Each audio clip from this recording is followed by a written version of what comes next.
Okay, and couple of pieces for the Sonic are ready.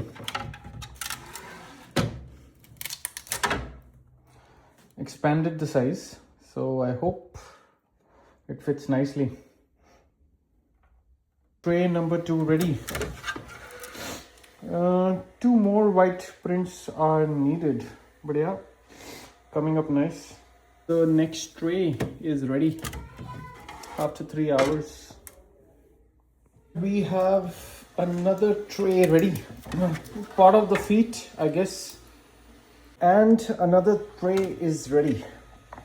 I think these are the shoes, part of the shoes. The last tray, I think the nose and the eyes. Okay, so Mr. Tails is ready. I exploded the size up till I think 24 centimeters. I had Sonic about this size, so wanted to make a similar one.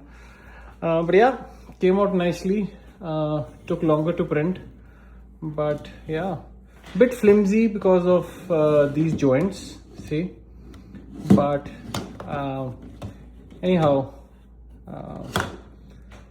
my kid wanted it, so yeah, Mr. Tails is ready. Another 3D print successfully done. So you know, the hands move, you can move the hands in either direction, and yeah, it's nice. Let me know your comments. Thank you.